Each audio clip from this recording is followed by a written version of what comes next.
सत्संग में अभी 12 दिन पहले सत्संग हुआ था। आज फिर एक सत्संग हो गया। यहाँ पर मणिनाथ के सड़क पर लोग देखते हैं कि हर महीने बहुत सारी संगत आती है। कई दुकानदार बाहर खड़े रहते हैं, देखते हैं कि महीने महीने कोई बाबा जी आते हैं, सत्संग होता है। अब 6 महीने 2 बार में 3-3 महीने तक नहीं होता, क्योंकि मैं बाहर रहता हूँ। लोगों ने देखा कि अभी 12 दिन पहले सत्संग हुआ था, फिर हुआ। तो लोग पूछते हैं कि ये सब क्या है, कौन सा धर्म है, लोग किस लिए यहाँ पर इकट्ठा होते हैं। जो लोग सत्संगी हैं, जिन्होंने नाम लिया है, उन्हें तो मालूम है। लेकिन जब दूसरा कोई पूछता है कि भाई वहां पर क्या मिलता है, कि नाम मिलता है, तो कई आदमी तो नाम समझते भी नहीं क्या होता है। और कई आदमी क्या, जिन पर मालिक की दया नहीं होती, वो कोई भी नहीं समझता कि नाम क्या होता है। क्योंकि सारी दुनिया नाम को अक्षर समझकर उसी के चक्कर में पड़ी रहती है। कोई राम राम को कह रहा है नाम है, कोई ओम नमः शिवाय को कह रहा है नाम है, कोई दूसरे अक्षरों को रट रहा है। और हो ये जाता है कि जो जिस अक्षर को रखता है वो समझता है कि इसी मंत्र के जपने से उद्धार होगा, बाकी किसी से कुछ नहीं होगा। मुझे याद है एक बार बाबा सावन सिंह जी महाराज के समय की बात है। कुछ भाई जाकर उनसे कहने लगे कि आप लोगों को जो नमस्ते करते हैं उसके लिए कहा करें कि वो राधा स्वामी बुलाएं। वो कहने लगे नहीं भाई, मैं कुछ नहीं कहता, जो जिसका मन है वो बुलाए। कुछ आदमी कहने लगे वाहेगुरु बुलवाएं, जैसे हम कहते राम राम नमस्ते, कोई कहने लगता राधा स्वामी।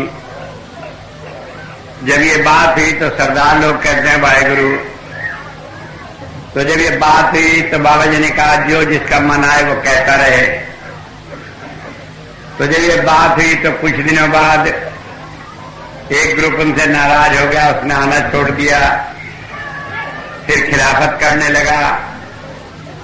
लेकिन संत की खिलाफत हम अपने मन से तो कर सकते हैं, लेकिन परमात्मा को मंजूर नहीं होती। आखिर में जिन्होंने खिलाफत की वो कोई झगड़े में पड़ गए, जेल में बंद रहे, पड़े रहे बहुत दिनों तक। बाबा जी को ख्याल आया कि थे तो ये मेरे ही शिष्य, मेरे ही गुरु भाई हैं। गए, जाकर उनसे जेल में मिले, बातचीत हुई। तो जब बाबा जी को उन्होंने देखा तो वहां के भरकर कहने लगे राधा स्वामी। जब ये बात कही, बाबा जी कहने लगे भैया वाहेगुरु की फतेह नहीं बुलाते। कहने लगे हमारी तौबा, जो आप कहें वही ठीक। तो मैं कह रहा हूं कि लोग इतने कट्टर हो जाते हैं कि इन अक्षरों को ही नाम समझने लगते हैं।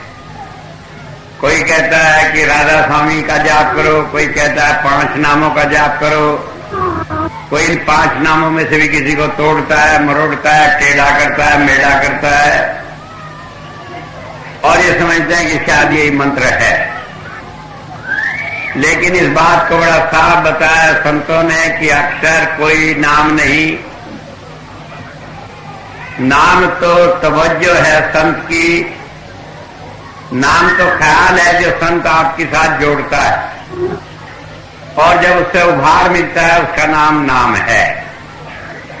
वास्तव में नाम तो परमात्मा के स्वरूप को कहते हैं, और जब संत अपनी तवज्जो जीव को देता है तो उस परमात्मा के स्वरूप को रेडिएट करता है, उसे अपने तक से सिख के पास पहुंचाता है, तो वो नाम है। और वो नाम किस रूप में दिखाई देता है? ज्योति के रूप में, नाद के रूप में, सोम के रूप में, संत के रूप में। जिस तरह वो दया कर दे उस तरह वो हमें दिखाई देता है। और चाहे वो दिखाई किसी भी रूप में दो, उसका एक उद्देश्य होता है कि वो हमारे अंदर परमात्मा के प्यार को पैदा करता है, परमात्मा की लगन लगाता है, हमें ईश्वरोन्मुख करता है, परमात्मा के साथ जोड़ता है। इसीलिए कहा सत्संग उठे जानिए जिसे एक को नाम वखानिए, कि जहां केवल परमात्मा की चर्चा हो वो सत्संग है। अगर परमात्मा को छोड़कर हम किसी दूसरे की चर्चा करते हैं तो माफ करना वो सत्संग नहीं। इसीलिए संत मत में कहीं गुरु की पूजा नहीं बतलाई जाती। संत मत में कोई नहीं कहता कि संत कृपाल सिंह जी महाराज की पूजा करो। संत मत में कोई नहीं कहता कि बाबा जयमल सिंह जी महाराज की पूजा करो या सावन सिंह जी महाराज की पूजा करो, क्योंकि संत एक पोल है, एक मनुष्य देहधारी है जिसके माध्यम से हमें परमात्मा की प्राप्ति होती है। अगर कोई आदमी अपने जीवन में इस शरीर से जुड़ जाए संत के, और वास्तव में जो धारा उसके अंदर काम कर रही है उसके साथ नहीं जुड़ता, तब भी वो भटक जाता है संसार में। क्योंकि सबको शरीर छोड़ना पड़ता है, संत को भी छोड़ना पड़ता है। और जब शरीर छोड़ता है संत, तो ऐसे जीव जिन्हें समझ नहीं होती, जो केवल बाहरी रूप से जुड़े हैं, वो रोते हैं, पीटते हैं, चिल्लाते हैं और कहते हैं हमारा तो गुरु रहा नहीं, हम क्या करें अब। मुझे याद है एक बार मैं रुड़की यूनिवर्सिटी में था, तो मुझे एक डॉक्टर प्रोफेसर हैं रुड़की यूनिवर्सिटी में, कहने लगे कि हमारे यहाँ एक प्रोफेसर हैं, बड़े अभ्यासी हैं, लेकिन आजकल बड़े बीमार हैं, उन्हें हार्ट की बीमारी हो गई, कि स्वामी जी आप चले जरा उन्हें दर्शन दें। मैं कहा सत्संगी है, भजन करने वाला था, हार्ट की बीमारी कैसे हो गई? कहने लगा अचानक ही हो गई। और मैंने कहा चेक कराया कि चेक कराया, उसमें कुछ आता नहीं, ईसीजी कराई, उसमें कोई पता नहीं लगता। मैं गया, professor doctor A.K. Gopal Krishnan थे रुड़की यूनिवर्सिटी में, मैं उनसे मिला। मैंने कहा क्या बात है? उन्होंने सुनाया कि पहले वो भजन पे बैठते थे, अंतर बड़ा अच्छा अनुभव होता था। अब जब बैठते हैं तो ऐसा होता है जैसे हार्ट अटैक हो गया, दिल घबराने लगता है, पसीना पसीना हो जाता है और ऐसा लगता है जैसे जान निकल जाएगी। तो मैं समझ गया बात को। मैंने कहा भजन पर बैठिए। कहने लगे स्वामी जी भजन पर बैठते तो डर लगता है। मैंने कहा नहीं, मैं जिम्मेदार हूं। वो बैठे, अंतर में रोशनी आई, उनके गुरु का स्वरूप आया और बाद में उन्होंने बताया कि उनके गुरु ने कहा कि अब स्वामी जी से ही आप आगे का रास्ता लें। जब 1 घंटे बाद मैंने उन्हें उठाया, मैंने कहा कोई दिक्कत? कहने लगे आज तो कोई दिक्कत नहीं हुई। मैंने कहा जो दिक्कत थी उसका भी समाधान हो गया, क्योंकि आपको हार्ट अटैक नहीं होता था, बल्कि जो लगन आपके अंदर लगी हुई थी, अंतर का रास्ता न मिलने से उसमें कठिनाई आ जाती थी। तो मैं बतला रहा हूं कि अगर हम बाहरी शरीर से जुड़ जाते हैं गुरु के, तो इस तरह की कठिनाइयां आने लगती हैं। जब वो शरीर छोड़ जाता है, जब वो हमारी आंखों के सामने नहीं होता। और ऐसे भी लोग कहते हैं स्वामी जी आप तो विदेश चले जाएंगे, हमारा क्या बनेगा? लेकिन ये ध्यान रखें कि गुरु शरीर नहीं है। गुरु तो वो ताकत है जो शरीर के अंदर काम कर रही है, और उस शरीर के अंदर वो इसलिए काम करती है कि हमें पहचान हो जाए, हम उस जगह जाकर दीक्षा ले लें। बाकी जो भी काम करता है वो है शरीरी गुरु। वो ताकत हमेशा हमारे अंग संग रहकर काम करती है। तो जो संत कृपाल सिंह जी महाराज ने इसी बात को कहकर समझाया कि जब गुरु नाम देता है तो सिख के अंतर हो बैठता है, और उसे जब तक नहीं छोड़ता जब तक सचखंड नहीं पहुंचा देता। मान लीजिए मेरा गुरु मेरे अंतर बैठा है, तो क्या फर्क पड़ता है कृपाल सिंह जी महाराज विदेश चले गए या देश में रहे? जो मेरे अंदर बैठा है वो तो मेरे अंदर है, और जब भी मैं अपने अंदर जाने की कोशिश करूंगा वो मुझे मिलेगा, मेरा मार्गदर्शन करेगा। इसीलिए हम बैठते हैं, देखते हैं हजारों आदमी अलग अलग जगह पर भजन करते हैं, रहते हैं, और गुरु अनेक रूपों में आकर उनकी संभाल करता है। तो समझिए लेने की बात है कि आज जिससे हम जुड़े हैं वो शरीर रूप नहीं है, बल्कि वो ताकत है जो उसके अंदर काम कर रही है। तो मैं बता रहा था कि संत मत किसी गुरु की पूजा नहीं बताता, बल्कि हमें परमात्मा से जोड़ता है। कहते तो सब धर्म यही है कि वो परमात्मा से जोड़ता है, लेकिन फर्क है वो परमात्मा की बात करते हैं, उसे जानते नहीं।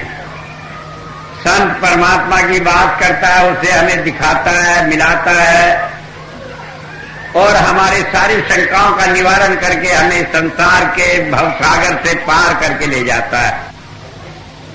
इस तरह हम देखते हैं कि संत हमें धर्म के रास्ते में बड़ा सीधा रास्ता दिखाता है। जब संत आता है सीधा रास्ता दिखाता है, जब वो चला जाता है हम फिर भटक जाते हैं। और भटक इसलिए जाते हैं कि अपने अंतर में जो चीज हमें प्राप्त हुई संत के रहने से, उसके चले जाने से वो मिलती नहीं तो बेचैनी होती है। जिन्हें मिली और अब नहीं मिलती उन्हें बेचैनी होती है। जिन्हें नहीं मिली उन्होंने पढ़ा, किसी को मिला तो बेचैन होते हैं कि हमें भी मिल जाए। और कोई सक्षम गुरु न मिलने के कारण वो इस संसार में भटक जाते हैं और इस तरह से रोड ढोंग ढकोसले में पड़ते भी आदमी धर्म से अधर्म की ओर चले जाते हैं।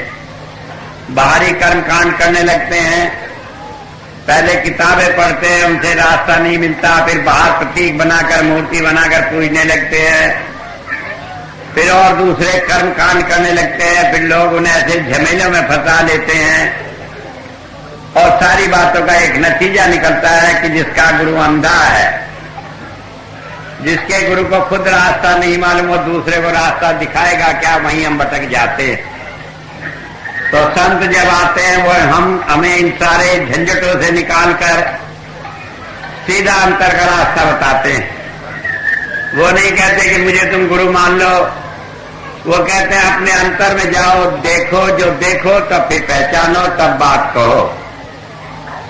मुझे याद है एक बार एक सरदार भाई थे, जाकर महाराज जी से कहने लगे आप तो भगवान हैं। कहने लगे भाई तुम्हें कैसे मालूम? कहने लगे सब लोग कहते हैं। कहने लगे सब लोग कहते हैं, इससे तुम्हें कैसे यकीन आ गया? तुम्हारा अपना भी कोई अनुभव है? कहने लगे मेरा तो कोई अनुभव नहीं। तो जब तक हमारा अपना अनुभव न हो तब तक दूसरों की बात पर मत जाओ। और संत कहता है कि हमारा अनुभव ही काम आएगा, क्योंकि अगर हमने अपने अंतर में अपने गुरु को प्रकट नहीं किया तो हम भटक जाते हैं, कोई रास्ता मिलता नहीं। तो इसलिए धर्म में हमेशा से एक ही धर्म की बात कही गई है। लोग समझते नहीं, कोई कहते हैं कि वेदों में सच्चाई बयान की है, कोई कहता है कुरान शरीफ में सच्चाई बयान की है। कुरान शरीफ में भी सच्चाई नहीं, वेदों में भी सच्चाई नहीं। सच्चाई तो हमारे अनुभव में, जब हम उस अनुभव को कर लेते हैं तो हमें वेद जो ये रास्ता देते हैं। वेद में एक मंत्र आया है जिसमें कहा है कि जो लोग अज्ञान में है वो अंधकार में। समझने की कोशिश करें कि जो लोग अज्ञान में है वो अंधकार में, और जो ज्ञान में रहते हैं वो महाअंधकार में चले गए। जो बेपढ़े लिखे हैं वो तो बेपढ़े लिखे हैं ही, लेकिन जो पढ़े लिखे हैं उनका तो खुदा ही मालिक है, उनका तो निकलने का भी रास्ता कोई नहीं रहता। कारण क्या है कि वो बुद्धि के विवाद में इतना खो जाते हैं कि वो असलियत को पहचानने की कोशिश नहीं करते, हर चीज को तर्क पर डालने की कोशिश करते हैं और इसका नतीजा निकलता है कि कोई चीज मिलती नहीं। मुझे याद है एक बार एक मेरे बहुत अच्छे शिष्य थे, उनकी पत्नी बड़ी पढ़ी लिखी थी। एक दिन मैं शाम को सत्संग के बाद उनके यहाँ ठहरा तो उनकी पत्नी कहने लगी ये मेरे पति जो हैं ये तो आपके अंधविश्वासी भक्त हैं, लेकिन आज तो मैं आपसे जब तक बहस बंद नहीं करूंगी जब तक मेरी तसल्ली न हो जाए। और बहस करती रही, रात के 1 बज गए। आखिर में कहने लगा तुम बदलाव, तुम्हारी तसल्ली कैसे होगी? कहने लगे मेरी तसल्ली तो जब होगी जब संत कृपाल सिंह जी महाराज के दर्शन हो जाए। मैंने कहा अच्छा जाओ, हो जाएंगे, जाओगी सोओगी तो उससे पहले भजन पर बैठना। कहने लगे भजन पर नहीं बैठूंगी। हमने कहा दर्शन कैसे होंगे? कहने लगे तो आप जाने कैसे होंगे। हमने कहा अच्छा भजन पर मत बैठना, जब सोओगी तो लेट कर 5 मिनट जाप कर लेना। कहने लगे ये तो कर लूंगी। अब वो गई, जाकर अपना सोई। सुबह उठकर हम लोग आए, ड्राइंग रूम में बैठे तो अपने पति से कहने लगी कि स्वामी जी है बड़े खराब आदमी है। कहने लगे क्या कि मैं तो रात कही थी स्वामी जी कटार सिंह के दर्शन हो जाए, वो दर्शन ही नहीं हुए, वो बात भी कर गए, और जो मेरे मन में बहुत दिनों से बात लगी हुई थी जिसे मैं पूछना चाहती थी स्वामी जी से, इन्होंने कभी हिम्मत नहीं पड़ी मुझे पूछने की, उसका भी जवाब देंगे। मैंने कहा मुझसे क्यों नहीं बताती, बात क्या है? कहने लगे आपसे क्या बताऊं, मेरी बुद्धि तो हार गई जब मैं सारा वो चमत्कार देखा। तो होता यह है कि किताबों से बुद्धि से ये बातें समझ में नहीं आती। माफ करना, ये किताबें भी आपको रास्ता नहीं दिखा सकती, क्योंकि वेद के एक मंत्र के लोगों ने हजार हजार तरह से अर्थ किए हैं और एक से एक उलझाने वाला मंत्र का अर्थ किया है। केवल वो सुलझा सकता है जिसे अपना अनुभव हो। एक मंत्र आता है वेद में, आपको हिस्सा मयो भुवत्सा, तो एक मंत्र है आपको का अर्थ जो संस्कृत पढ़े हो जानते हैं जल होता है, और संस्कृत में जल को बहुवचन करके कहा है। तो इस मंत्र का सब अर्थ लगाते हैं कि जलों को पीने से सुख मिलता है। अब पानी को पीने से क्या सुख मिलता है ये किसी को मालूम नहीं। एक बार मैं एक वेद की व्याख्या पढ़ रहा था किसी ऐसे महापुरुष की जिसे मैं वाकई में मानता हूं विद्वान थे, तो उन्होंने कहा कि कई तरह का जल होता है, एक सुराही में रखा हुआ, एक ताल से लाया हुआ, एक फ्रीज से निकाला हुआ, एक गंगा जल है, एक जमुना जल है, इन सारों से सुख मिलता है। मैंने कहा पानी के पीने से क्या सुख मिलता है? अगर पानी पीने से ही सुख मिल जाए तो रोटी कौन खाए, दूध कौन पिए, घी कौन खाए? सारा सुख तो मिल गया पानी से ही, झंझट ही सारे खत्म हो गए, न दुनिया का कोई काम करो न सुख और कहीं से तलाश करने की जरूरत। तो मैं बैठा था, जब मैंने वेद का अनुवाद शुरू किया तो मैं आचार्य से बुलाकर कहने लगा कि इस मंत्र में कोई गड़बड़ मालूम पड़ती है अर्थ में। मैंने कहा आप ये देखो आपो का अर्थ और क्या होता है? कहने लगे आपो का अर्थ एक होता है सर्वव्यापक। मैंने कहा अब इसका अर्थ निकल गया कि सर्वव्यापक धारा के प्राप्त करने से सुख मिलता है। और सर्वव्यापक धारा क्या है? वो परमात्मा की धारा है। और मजे की बात है ये मंत्र जो है चारों वेदों में आया। अब चारों वेदों में क्यों आया कि बता दिया कि अंतर में वो धारा प्राप्त करें तो उससे सुख मिलता है। और फिर वो सुख का क्या तरीका है, तो उपासना में किस तरह वो सुख मिलता है ये आगे बताया है। न ऊर्जे दधातने, कि वो हमारे अंतर में आत्मा को बल देता है। ये साधना की बात है, इसलिए ये सामवेद में आया। मैं रणाए चक्ष से, कि हमारे जीवन संग्राम में द्विधाओं में वो हमें बल देता है। ये अथर्ववेद का विषय है कि संसार में जब भी हम मुसीबत में पड़े तो परमात्मा की धारा हमें बल देती, तो हम घबराए नहीं, परमात्मा हमारे साथ है। तो इस तरह से इस वेद मंत्र की बात समझ में आई। तो मैं कह रहा था कि किताबें भी आपको रास्ता नहीं दिखा सकती जब तक आपका अंतर का अनुभव न हो। तो धर्म की समझ हमें केवल अंतर साधना के द्वारा आती है। माफ करना, धर्म ने धर्म स्थानों में है। अगर कोई कहने लगे मंदिर में, मस्जिद में, गुरुद्वारे में या कहीं और धर्म है तो नहीं धर्म है। सच पूछे तो इन धर्म स्थानों में जानकर कभी कभी हमारे मन में और अंधविश्वास आने लगता है। मुझे याद है घटना, एक बार एक शराबी आदमी, अब बेचारा तो शराबी था, उसकी क्या गलती, अपनी शराब की बोतल लेकर जाकर मस्जिद में बैठ गया, शराब पीने लगा।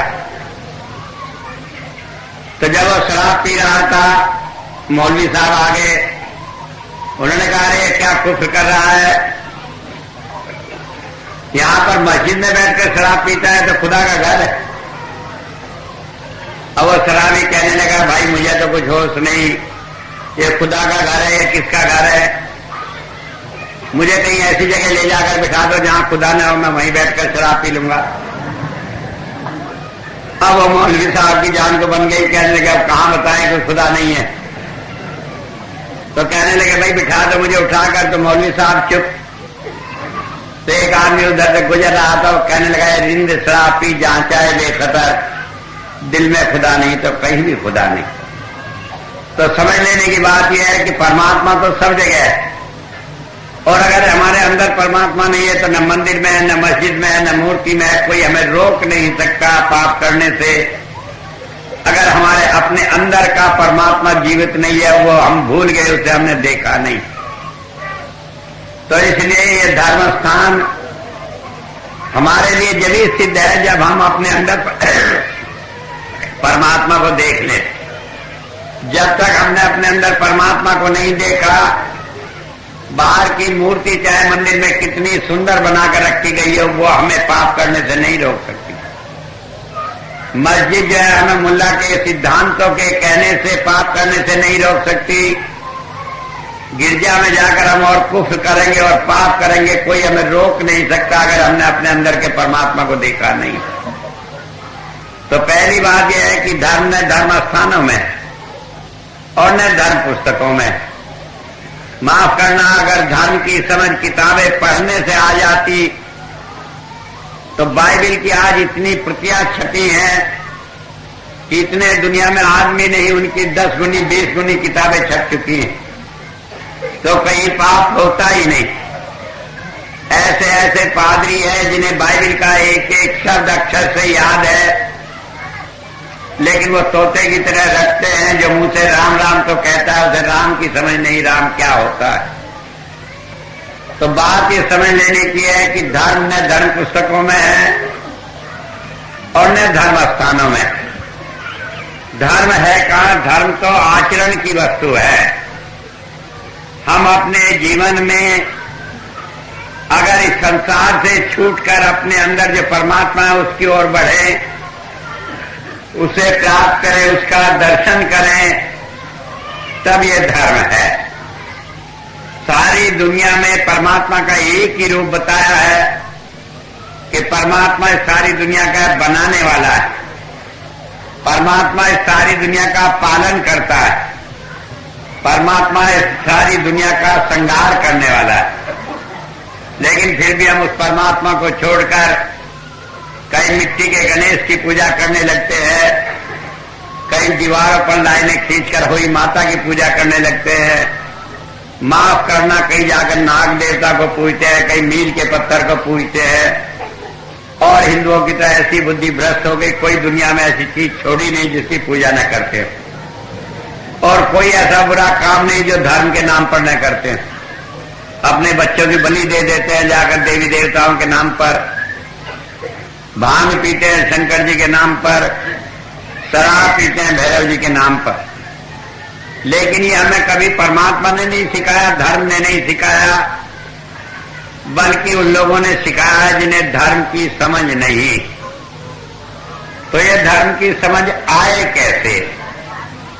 ये धर्म की समझ हमें जब आती है, अगर कोई अंधा है तो वो किसी आंख वाले को साथ ले ले तो वो रास्ता दिखा सकता है।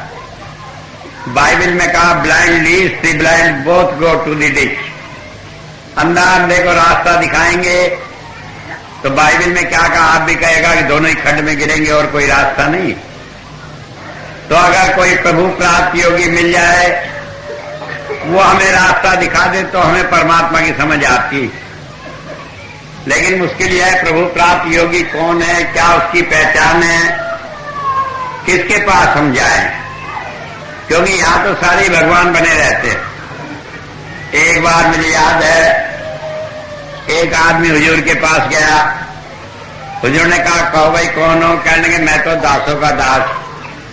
कहने के भाई तुम्हारे तो चरणों में माथा टिकाना चाहिए, क्योंकि मैं तो अभी दास भी नहीं बना, तुम दासों के दास बन गए। तो बात समझ लेने की है, शब्दों में तो कोई कुछ ही कह ले, लेकिन वास्तविकता क्या है ये हमें देखनी पड़ती है। जब हम कहते हैं कि कोई कहता है कि वो संत है, उसने परमात्मा को पाया है, तो हम इसी बात से न मान ले कि वो कह रहा है उसने पाया है। क्योंकि दुनिया में ढोंग ढकोसले बहुत चलते हैं। लोग बहुत लंबे चौड़े दावे करते हैं कि परमात्मा तो हमारे घर में रोटियां पकाता है, झाड़ू देता है, कपड़े धोता है। सवाल यह है कि हम कैसे मान लें कि वो कुछ काम हमारे करता है। और इसकी पहचान ये है कहा तुरंत मिलावे राम से उन्हें मिले जो कोट। जो ऐसे प्रभु प्राप्त योगी की शरण में जाता है उसे भी वो उसके अंतर में परमात्मा की प्राप्ति कराते हैं, उसका रास्ता बताते हैं, बाहर कहीं नहीं भटकाते। अब क्या परमात्मा का रास्ता दिखाते हैं?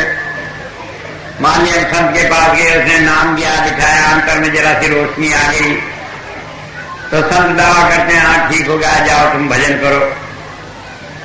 लेकिन ऐसे रोशनी आ जाने से क्या होता है? एक बात है समझ लेने की, रोशनी आ जाने से एक बात होती है, और वो बात ऐसे होती है कि मान लीजिए हमें यहां से दिल्ली को जाना है। दिल्ली को जाएंगे, हम पश्चिम की तरफ को जाएंगे, चौराहे पर खड़े हैं, अगर हम पूरब को मुंह किए हुए खड़े हैं, चल रहे तो जितना जाएंगे दिल्ली से दूर होते चले जाएंगे। और जब हम मुंह घुमाकर पश्चिम की तरफ को मुंह कर लिए, चाहे एक कदम चले चाहे 2 कदम चले, दिल्ली की तरफ चलेंगे, फासला कम हो जाएगा।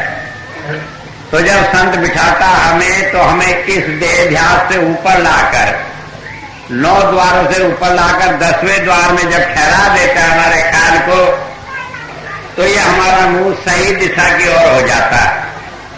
उसके बाद चाहे हमें जरा सी रोशनी दिखाई दे या कुछ भी दिखाई दे, लेकिन हमारा मुंह सीधी दिशा में है। जो कदम हम चलेंगे वो फिर आगे हमारी मंजिल को कम करेगा, हमारा हर कदम सही रास्ते पर जाएगा।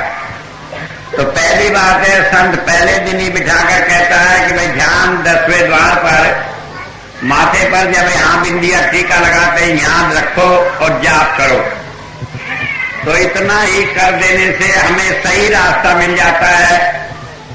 कम से कम इतना तो हो गया कि आगे जो भी कदम हमारा पड़ेगा वो उल्टे रास्ते पर नहीं जाएगा। और अगर दया करके उसने थोड़ा अनुभव भी दे दिया, जरा रोशनी भी आ गई, तो सही दिशा में एक कदम चल निकलता है।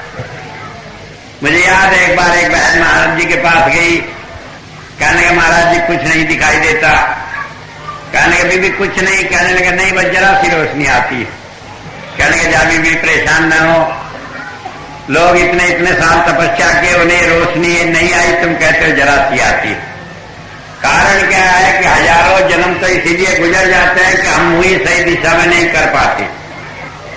जब संत मिलता है तब बताता है कि बाहर के झंझट छोड़ो, अंतर में जाओ तो परमात्मा मिलेगा। और उससे अगर रोशनी आ जाए तो बहुत बड़ी बात है, क्योंकि एक बार जब रोशनी आ जाए तो 4 जन्म से ज्यादा में संसार में रहना नहीं पड़ता। और जब तक रोशनी नहीं है, 1000 जन्म का पता नहीं, लाख जन्म का पता नहीं, पता नहीं कितने जन्मों तक आते जाते रहेंगे। तो इसलिए कहा कि एक बहुत बड़ी नियामत है। लेकिन सवाल यह, इस नियामत से हम कैसे अपनी गुजर करें, कैसे संतुष्ट होकर रहें कि हाँ हमें कुछ मिल गया। तो इसके लिए मैं आज आपके सामने रख रहा हूं एक मंत्र वेद से। ये ऋग्वेद का 10वें अध्याय का 85वें सूक्त का 11वां मंत्र है। इस मंत्र में बताया है कि संत में क्या देता है। का द्वे ते चक्रे सूर्य, द्वे कहते हैं 2 रूप होते हैं, और एक वो परमात्मा जो हमारा स्थान है, लक्ष्य है, जिसे हमें प्राप्त करना है। तो जब इन रूपों को हम प्राप्त करते हैं, इन्हें अपने अंदर धारण कर लेते हैं, तो ऐसे इसी को कहते हैं मधु छंदा। मधु छंदा उसे कहते हैं जो हमें सोम की धारा पिला सके, सोम को दे सके। तो इस मंत्र का देवता मधु छंदा है और ऋषि मधु छंदा है। और क्या है वेद में? संत को कहा कि उसके 2 रूप होते हैं। ये शरीर है, जैसा हनुमान का शरीर हमारा ऐसे वो शरीर रखता है। जैसे हम खाते पीते हैं, चलते हैं, उठते हैं, बैठते हैं, सारे काम करते हैं, ऐसे ही वो करता है। माफ करना, संत में हमारे में शरीर के लेवल पर कोई फर्क नहीं होता। जैसे हमें भूख लगती है उसे लगती है, जैसे ठंड लगती है उसे लगती है, बीमार भी होता है, ठीक भी रहता है, इसी तरह जैसे हम होते हैं। और दूसरा उसका रूप है कि परमात्मा उसके अंदर बैठकर काम कर रहा है, वो धारा काम करती है। जब वो उस लेवल पर काम करता है तो वो परमात्मा का रूप धारण करके काम करता है। तो इसलिए जब हम उसे देखते हैं शरीर रूप से, जब हमारा दृष्टिकोण उसके बाहरी रूप पर रहता है तो वो हमें आदमी मालूम पड़ता है मामूली, मामूली से भी कहीं कहीं बड़ा खराब मालूम पड़ता है। क्योंकि मुझे याद है एक बार मैं हरिद्वार में गया, भाई चमनलाल शर्मा थे, वो अपने एक दोस्त पर गए, कहने लगे हमारे स्वामी जी आ रहे हैं, आप आइए सत्संग में। पहले तो तैयार नहीं हुआ, कहने लगे मेरे तो भाई खुद गुरु है, मैं क्यों किसी के चक्कर में पड़ूं। लेकिन वो आ गए, आकर कहने लगे ये कैसे गुरु जी हैं, और लोग तो अपनी औरतों घर छोड़ आते ही साथ लिए फिरते हैं। लेकिन बाद में आए मेरे पास, कोई बात ही अंतर का अनुभव हुआ, तो कहने लगे स्वामी जी मैं अपने सोचने की बात का माफी मांगता हूं। मैंने कहा भाई वो तो बुद्धि की बात थी, उसकी माफी क्या, बुद्धि तो हमेशा बाहरी रूप को देखती है, मन और बुद्धि तो दुनिया की चीजों की कल्पना करता है, ये आध्यात्मिक रूप को नहीं देख सकता। तो इसलिए बताया है कि जब हम संत के पास जाते हैं तो उसके बाहरी रूप पर न जाओ। हुजूर कहा करते थे अपने मन में कोई संकल्प करो, जाकर देखो, कोई बात पूरी हो, कोई मालूम पड़े कि वो हमारे अंतर की जानने वाला है, तब जाकर उसे संत मानकर उसके शरणागत होकर कुछ पाओगे। अगर हम खाली बाहरी रूप पर चले गए तो माफ करना, संत भी कोई ऐसा नहीं कि हरे कोई उसकी परीक्षा ले और वो किसी की परीक्षा न ले। जब हम उसका इम्तिहान लेता है वो भी हमारा इम्तिहान लेता है। वो देखता है बाहरी रूप में फंसे है तो वो भटका देता है, वो उसी रूप में उसे अटका कर कहता है अच्छा भाई तुम इसी में अटके रहो। तो इसलिए वेद कहता है उसके दो रूप हैं। और जब हम आध्यात्मिकता की, भजन की, धर्म की बात करते हैं तो हमें उसके उस आंतरिक रूप पर जाना पड़ेगा, उस आध्यात्मिक शक्तियों की ओर देखना पड़ेगा। तो क्या करता है, उन शक्तियों से कैसे उन्हें देखे, ते चक्रे सूर्य, वो परमात्मा की उन धाराओं को हमें दिखाकर परमात्मा की प्राप्ति कराता है। क्या परमात्मा की प्राप्ति कराता है कि हमारी जो शंकाएं होती है वो मिटाकर जिस तरह हम विश्वास करें उस तरह हमें परमात्मा का विश्वास करा देता है। ये नहीं होता कि वो कहे कि आप अपनी बुद्धि को नहीं मानो, मन को नहीं मानो। वो कहते हैं अपना अनुभव कर लो, फिर मन बुद्धि अपने आप मान जाएगी। मुझे याद है एक बार भाई केंद्रलाल कहने लगे स्वामी जी हमारे दफ्तर में एक आदमी है वो हमें बड़ा चिढ़ाता है। मैंने कहा क्या चिढ़ाता है? कि वो हमें लाइट साउंड करता रहता है, ज्योतिनाथ। मैंने कहा क्या कि हम लोग सत्संग करते थे बैठ के थोड़ा इंटरवल में, उसने कभी सुन लिया, वो रोज मजाक करता है। मैंने कहा अच्छा भाई देखेंगे। तो इसी तरह एक दिन इन्होंने कहा कि हमारे स्वामी जी आए, कहने के चलो आज तुम्हारे स्वामी जी से भी लाइट साउंड की बात करें।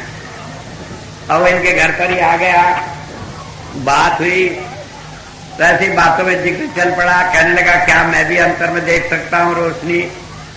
मैंने कहा हाँ देख सकते हो। बैठा एक कमरे में, नाम दिया उसे, और वो कमरे में कोई फोटो वोटो नहीं लगी थी। तो उसे बाबा जी का दर्शन हुआ, लेकिन कहने लगा मैं तो मानता नहीं। मैंने कहा नहीं मानता कोई बात नहीं, घर जाओ रात को बैठना।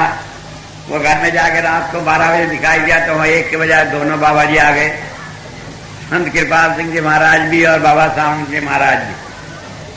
और सुबह ही आकर कहने लगा कि मैं अब कब तक न मानूं, अब मुझे तसल्ली हो गई कि हाँ ये रास्ता सही है।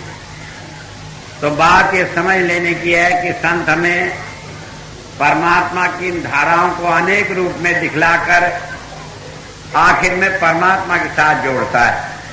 वेद में परमात्मा का सूर्य का मतलब है जहां से प्रकाश मिलता हो। माफ करना, ये जो सूर्य है आसमान में, इससे प्रकाश नहीं मिलता, इसके अंदर भी प्रकाश परमात्मा से आता है। तो परमात्मा ही प्रकाश का स्रोत है। तो वास्तव में वेद में सूर्य परमात्मा कहा है। तो कहा कि संत हमें परमात्मा को प्राप्त कराता है। आगे कहा कि भाई परमात्मा को प्राप्त कराता है क्या? इसीलिए धर्म का रास्ता है। तो वेद का ऋषि आगे कहता है ब्राह्मणा ऋतु था विदु। ऋतु था कहते हैं सत्य को, सत्य उसे कहते हैं जो परमात्मा के समान हो। सत्य नहीं होता कि हमने जो कह दिया वही सच है। बल्कि कहा गुरु नानक देव जी महाराज ने, आज सच जुगाद सच है भी सच, नानक होती भी सच, कि जो आज भी सच है, आदि में भी सच था, युगो युगों में सच था, और जब तक ये दुनिया रहेगी तब तक जो सच है वही सच है। तो इसलिए बताया कि संत हमें क्या करता है, परमात्मा के सत्य ज्ञान को देता है। अब इस सत्य ज्ञान से क्या होता है कि हमें जीवन में सारे काम करने में सहूलियत होती है। सहूलियत ये होती है कि हम इस संसार में इसलिए आए हैं कि हमारे पिछले कर्म नष्ट हो जाएं।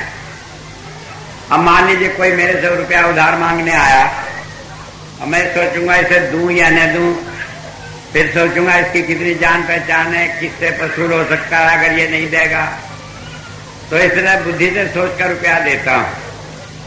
लेकिन अगर मुझे मालूम है कि पिछले जन्मों का इसका लिया हुआ है और इस जन्म में देना है, तो फिर मैं नहीं सोचता ये वापस देगा या नहीं देगा, सोचता हूं पिछले जन्मों का कर्म मिटेगा, रुपया देकर छुट्टी करूं।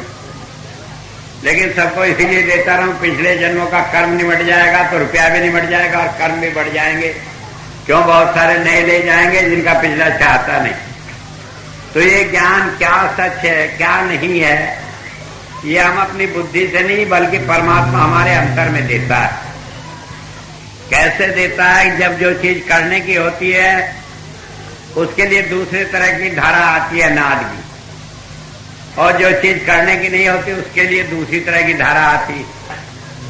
मुझे याद है एक बार जर्मनी में हमारी जो वहां की इंचार्ज है एके क्रोस सर, उसे कुछ रुपयों की जरूरत थी सत्संग के लिए। वो मेरे से कहने लगी, मैंने कहा कोई सत्संगी दे देगा, कोई आदमी दे देगा भाई। कहने कि मैं किससे मांगू, मैंने कहा कि तुम किसी से बात कर लेना। और उसने एक महिला से बात करी कि मुझे 1.5 लाख मार्क की जरूरत है। तो कहने लगी, जब मैं उससे बात करने लगी मेरे कान में धुन आने लगी, और उसने तुरंत हाँ कर ली, वो रुपया दे दिया। तो दोनों बात ठीक हो गई कि हाँ इससे रुपया लेना ठीक भी है और यही सही व्यक्ति था जिससे रुपया लेना। तो इस तरह से जब अंतर में मार्गदर्शन हो जाता है तो इस संसार में जो भी हम कर्म करते हैं उससे हम फंसते नहीं, केवल पिछले कर्मों का निपटान होता है, भुगतान होता है। तो वेद क्या कहता है कि संत हमें परमात्मा की वो धारा देकर मार्गदर्शन करता रहता, हमारा रास्ता दिखाता रहता, हमें उल्टे रास्ते पर जाने नहीं देता। कोई काम हम करें या न करें, किस तरह करें, ये सब हमें अपने आप किसी न किसी रूप में वो दिखाता रहता है। जब हम अपने मन से सोचते हैं तो हम अपना रास्ता ढूंढते हैं, जब हम उसको पर छोड़ देते हैं तो वो संत अपने आप कोई बहाना करके सही रास्ता दिखा देता है, और उस रास्ते पर चलकर जो भी हम काम करते हैं, चाहे वो देखने में ठीक लगे या गलत लगे, लेकिन वो हमारे पिछले कर्मों के अनुसार ठीक रास्ता होता है, और उस पर चलकर हम अपने अध्यात्म के मार्ग पर आगे ही बढ़ते चले जाते हैं।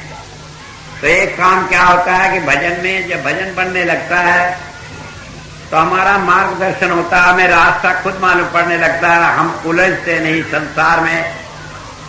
और इसीलिए कहा, ना कोई बैरी ना ही बिगाना, सगल संग हमरी बनाई, कि ना हम किसी से बैर करके मान लीजिए कोई नुकसान कर गया कि शायद कोई कर्म था निपटा दिया, और न किसी की भलाई करके हम सोचते रहते कि हमने इसकी भलाई की है, क्योंकि कोई कर्म है जिस तरह निपट रहा है निपट रहा है। जहां जिससे प्यार है, जहां जिससे बैर है, जहां जिससे अलगाव है, वो अपने आप अंतर से होता चला जाता है, हमें अपनी बुद्धि से करना नहीं पड़ता। वेद में आगे कहा, अथ एकम चक्रम यत गुआ, कि वो परमात्मा की वो सारी धाराएं हैं वो संत सब हमारे अंतर में देता है। एक बात तो समझ लेने की, वो बाहर हमें कुछ नहीं देता। ऐसा नहीं होता, कई आदमी कहते हैं बिठा दिया कि चलो ये दिखा दिया, बल्कि वो रास्ता बताता, फिर हमें सारी चीजें अपने आप मिलती चली जाती और बार बार मिलती चली जाती। वेद में एक बात कही है संत के लिए, अथ का मतलब होता है अल्फा, जो सृष्टि के आदि में था। तो कहा जो संत आज बैठा है वही सृष्टि के आदि में था, क्योंकि संत ये शरीर नहीं, संत तो वो धारा है जो उसके अंदर काम कर रही है। आप ये समझ लें जैसे बिजली का एक बल्ब है, तो बिजली का बल्ब फ्यूज हो जाता है तो बिजली वही रहती है जो पहले से आ रही है, चाहे बल्ब दूसरा लगा दे। तो इसलिए कहा कि वो परमात्मा की धारा को हम न भूल जाएं, शरीर के चक्कर में न पड़ जाएं। तो इसलिए संत को संत न कहकर अत कहा कि वो आदि से चले आने वाली धारा जो है वही हमें हमारे अंतर में सारी कुछ प्राप्त कराती है। और आगे बताया है कि तद वातये इत इदु, कि उस गतिशील धारा को देकर, वातये कहते हैं जो हमेशा अपने आप बहती रहती है। अब मान लीजिए हम किसी मुसीबत में हैं, बैठकर भजन करें तो भजन बनता नहीं, क्योंकि चिंता सवार होती है। लेकिन जब हम रोजाना भजन करने लगते हैं तो जैसा कि भाई रघुवीर सिंह कह रहे थे कि दुख में सुमरन सब करें, सुख में करें न को, जो सुख में सुमरन करें तो दुख काहे को। जब हम रोजाना भजन करते हैं तो जब कोई मुसीबत होती है तो वो नाद अपने आप आकर हमें रास्ता बता देता है, मुसीबतों से निकाल देता है। आज नहीं निकालता, इसलिए नहीं निकालता कि जब मुसीबत पड़ती है तभी हमें याद आती है। एक बात मैं बतला दूं कि आप ये मत सोचें कि मुसीबत आई हमने याद करा तो संत मदद नहीं करेगा, करता था वो जब भी है। लेकिन बात सीधी सी है, एक बच्चा है वो रोज अपना प्यार जोड़े माँ से कहना मानता है तो माँ उसे सब कुछ देती है।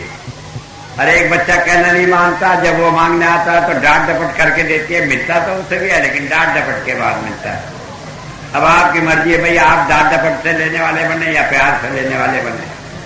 तो ये फर्क होता है कि हम अपना भजन में अपना ध्यान गुरु के साथ जोड़े रखें, अंतर में उस परमात्मा की शक्ति के साथ जोड़े रखें। आपको दिव्यानंद के सोचने की जरूरत नहीं, आपको तो उस नाम को सोचने की जरूरत है, उस अंतर की ज्योति को सोचने की जरूरत है जिससे उसने जोड़ा है। और जब हम उसके साथ जुड़ जाते हैं तो हमारे सारे काम अपने आप बन जाते हैं। कहा कबीर साहब ने, कहने के जैसे पतिव्रता स्त्री होती है उसे कभी कोई चिंता नहीं होती, वो सोचती है उसका पति का काम है कि वो उसकी सारी जरूरतें पूरी करेगा। जो पतिव्रता नांगी रहे वही पति को लाज, अगर जो नंगी है तो उसके पति को लाज आएगी। ठीक इसी तरह जब हम परमात्मा के आश्रित हो जाते हैं, प्रभु आश्रित हो जाते हैं, तो परमात्मा हमारे सारे काम बनाता है, कोई काम हमारा बिगड़ता नहीं। एक बार कभी आप जीवन में इसका अनुभव करके देखें, आप सोचते नहीं तो उससे पहले काम बन जाते हैं। और अब हालत यह है कि हम आप दुनिया के चक्रों में पड़े, सारी जिंदगी मत्था टेकते मर जाते हैं, कोई काम बनता नहीं। तो इसलिए संत हमें परमात्मा के साथ जोड़कर अंतर के रास्ते पर लगाता है, जिससे हम इस संसार में भटकते न रहे। आपको ये रास्ता मिला है, आप में से अनेकों को अनुभव है अपने जीवन के, क्या ज्योति है, क्या नाद है, कैसे काम बनता है, किस तरह संत मदद करता है। केवल आवश्यकता एक बात की है कि झूठे दिखावे में, छल कपट में, प्रपंच में पड़कर अपने रास्ते से विचलित न हो। बहुत सारे आदमी आएंगे आपको कहने के लिए कि हाथ पे सरसों जमा देंगे, लेकिन अच्छा आप अपने खेत में ही पैदा करते रहे, वही अच्छे हाथ वाली सरसों कभी तेल के लायक नहीं होगी। जो रास्ता है उसी रास्ते पर हम चले, इसी में भलाई है, दुनिया के बहकावे में आए नहीं। परमात्मा आपके अंदर है, रास्ता आपको मिला है, उसी रास्ते पर चलते रहे। ठीक है, आपको ये लगता है कि हाँ स्वामी जी के पास जाने से खर्चा पड़ा, मत आए, घर पे बैठकर ही भजन करें। तो ये नहीं कि आप यहाँ नहीं आएंगे तो आपका भजन नहीं बनेगा, तो ये नहीं कि आप आकर सेवा नहीं देंगे तो आपका भजन नहीं बनेगा, तो ये नहीं कि आप महीने के सत्संग में नहीं आए, साल भर में दर्शन नहीं किया तो आपका भजन बिगड़ जाएगा। और अगर आप यहाँ भी आए, सारी चीजें की और ध्यान आपका अंतर में जुड़कर और सारी दुनिया में फैला रहा, तो यहाँ आने का भी आपने ऐसे ही समय बर्बाद कर दिया जैसे मेले ठेले में आकर कर दिया। माफ करना वो तो नहीं होगा, क्योंकि जब यहाँ आओगे तो मुझे भी ख्याल होगा कि मेरा नाम बदनाम होगा अगर यहाँ आकर भी नुकसान में रहे। लेकिन फिर भी ये बात ध्यान रखने की है कि चीज हमारे अंतर में है, रास्ता मिला है, हम उसी रास्ते पर इत्मीनान से चलते रहें और आप देखेंगे कि आपको कोई फर्क नहीं पड़ता। कबीर का वो कहना, गुरु बसे बनारसी, सिख सा समुंदर तीर, एक पल कभी ने बिछड़े जो गुण हो शरीर, वो हमारे अंग संग रहता। हमारे महाराज जी से कोई बात कहनी नहीं पड़ी, वो कब सोचकर अपने आप ही सारे काम खुद करते चले जाते। एक घटना मुझे याद है, एक बार मैं घर पर अपने शामली में रहा करता था, रात को बैठता भजन पर 10-11 बजे। एक मुसलमान फकीर मेरे यहाँ आ गया था, कहने लगे दोनों भजन किया करेंगे। मैंने उसे अपने मकान पे नीचे के मंजिल में ठहरा दिया, मैं ऊपर में था। तो हमारा उसका समझौता हुआ कि रात को 11 बजे वो घंटी बजा देगा और घंटी सुनते सार में उठकर खांस दूंगा तो मालूम हो जाएगा मैं भी जग गया, वो भी जग गया, दोनों भजन पर बैठ जाएंगे। एक दिन उसने घंटी बजाई, मैं उठकर भजन पर बैठ गया। जैसे ही भजन पर बैठा, मेरे भाई की पत्नी जो थी वो आई और आकर वो इधर उधर झांक कर कहने लगी क्या चंदू है, चंदू है। अब मैं बैठा था भजन पर, मैंने सुनी बात उसकी। मैंने कहा क्या बात है? कहने लगे अभी घंटी बजाई थी किसी ने, लड़का मेरा दिल्ली गया था, शायद वो आया हो, मैं उसकी इंतजार कर रही हूं। अब वो गया था रुपये लेकर दवाई खरीदने, और उन दिनों वहां पर बस लुट जाया करती थी, उसे डर था कि कहीं ऐसा ना कोई नुकसान हो जाए रास्ते में। मैंने कहा नहीं, घंटी तो उसने बजाई थी, नीचे आदमी था, मैं उसने भजन पे बैठने के लिए बजाई थी। जब ये बात थी मेरी पत्नी भी उठ गई, कहने लगी क्या बात है? वो कहने लगी चंदू गया था दिल्ली, वो अभी लौट कर नहीं आया, खबर नहीं क्या हुआ क्या नहीं। जब तक मैं भजन पर बैठ गया, मेरी पत्नी कहने लगी आप उसे ढूंढ लाओ। मैंने कहा नहीं, मैं तो भजन पर बैठता हूं, मैं कहीं ढूंढने नहीं जाता। तो इतनी बात हो गई, मैं लेट गया। वो कहने लगी बताओ लड़का आया नहीं दिल्ली से, क्या होता जरा देर ढूंढ ही लाते। मैं बैठ गया भजन पर, थोड़ी देर में महाराज जी आए, कहने लगे भाई उठ अब तेरा भजन हो गया। मैंने कहा क्यों? कहने लगे वो लड़के की तलाश थी ना, वो आ गया। मैंने कहा मैं तो नहीं कहा कि लड़के की तलाश थी। कहने लगे तेरे मन में तो थी, तलाश थी कि नहीं? क्यों नहीं गया? तो ढूंढने यूं सोच कर कि महाराज जी ढूंढ कर लाएंगे, और जब महाराज जी ढूंढ कर लाएंगे तो यही तो प्रार्थना है, ये तो तुम्हारे मन में था। मैंने कहा ये तो था, नहीं बोला मैं भजन पे क्यों बैठ जाता, जो मुझे दावा नहीं होता है मेरा गुरु लाएगा। कहने लगे फिर तो तुम्हारी बात सुन ली।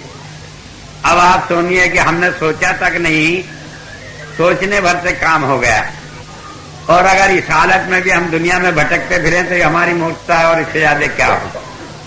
तो जरूरत है कि हम अपने सही रास्ते पर लगे रहें, इधर उधर भटके नहीं। तो इतनी बात कहकर मैं अपनी बात को समाप्त करता हूं। जैसे कि आप लोगों को मालूम है पहले से कि आज